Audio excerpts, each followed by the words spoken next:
Hello, my name is Cameron, and this video is going to be a demonstration of a ReadMe generator that I built using JavaScript. You'll have to excuse my fast talking. I do have a 5-minute maximum length for these videos, so we're going to jump right into it. With this application, a user is going to use the terminal to answer questions about what kind of content they want to include in a README markdown file, and then the application is going to create that README file. We'll have a chance to see the demonstration done in the terminal and also what that looks like when those changes are pushed up to a GitHub repository. So let's do a quick demonstration of the code functionality. We have our index.javascript file. See, everything starts on line 83 when init, the function is called. 65 houses that function. It's going to do three things. It's going to prompt the user with questions. Then it's going to take the answers to those questions, pass that through a generate markdown function. The results of that function is going to be saved in the content const on line 72.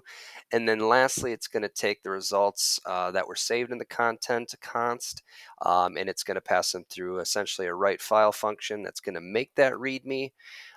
If there are errors, it's going to throw an error. And if not, it will essentially console log file saved, and we'll see the README file update here. Let's take a brief glance at line 72's code. This generate markdown, as you can see on line 6, it's actually redirecting us to a separate JavaScript file where the function is housed. So let's take a glance at that. Here's that file, and on line 67 is the function. This is where all of our markdown text is being created. I did use template literals to grill for the information from the answers that the user provided. Two things worth mentioning. There's a table of contents we'll get a chance to see. And then, of course, on line 76, there is a function call within a template literal, and that's in reference to some functions listed here at the top. What this render license section function actually does is it returns some markdown text, including some more results of function calls. These two functions on 55 and 57, we can see what those do here on line 3 and line 28. It's going to take the answer that the user picked. It's going to find the answer that they selected and then return a badge for the license that they selected. And this one, very similar. It's just going to find what they selected and return the corresponding link to the license website. Let's go ahead and let's run the demo now that we've had a chance to kind of see everything in action. Here, the README is empty. So let's go and do this here. We're going to call this ReadMe Generator.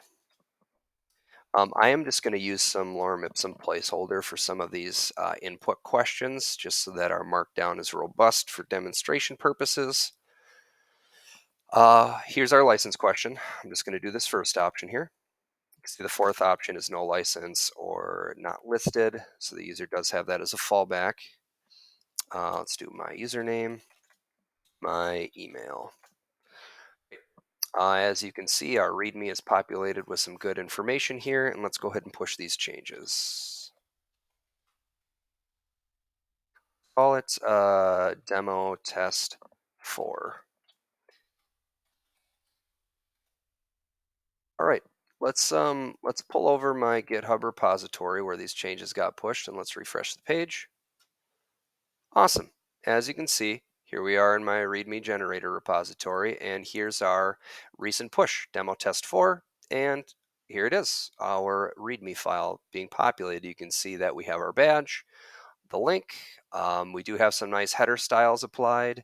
Our table of contents does have functionality. We'll demo that here briefly.